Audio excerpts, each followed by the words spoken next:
Breaking this afternoon, the resentencing hearing for two of the men convicted in the Deltona mass murders has been halted after 2 days of testimony. WESH 2's Claire Metz is live at the courthouse this afternoon. And Claire, yesterday you told us that there was a possibility that this would happen. Yeah, Jason, the Attorney General's office filed an emergency motion with the 5th District Court of Appeals asking for a stay in the proceedings, and this morning the 5th DCA wrote in a written motion that it is granted. The state had asked for a halt in these proceedings because prosecutors want the 5th DCA to overturn the resentencing judge's order, which was to not allow prosecutors to rely on the state's new death penalty law. Would you like to go home now? Yes. Okay. I've got a statement to read to you that I've discussed with the attorneys. If the sworn jury in this case thought Judge Randall Rowe was kidding, they soon learned differently after the Attorney General's emergency motion to stay the proceedings was granted.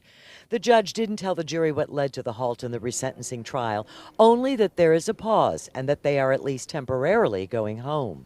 You are instructed to continue to follow my order to not research anything about the case or discuss the case or your jury service with anyone. Troy Victorino and Jerron Hunter, along with two other men, murdered 6 young people in a Deltona home in August 2004, beating them with bats, stabbing them.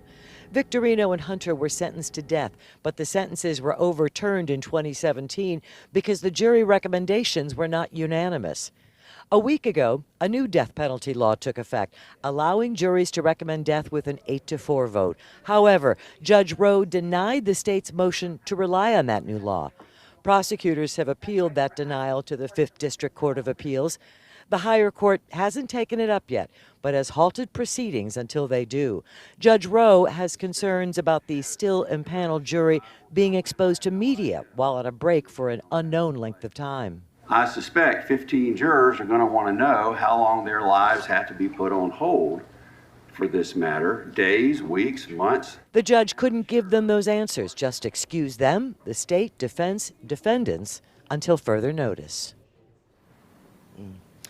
Now, depending on the 5th DCA, anything could happen here. There's even a possibility the entire resentencing trial would have to start from scratch with an entirely new jury sworn in. We'll be watching.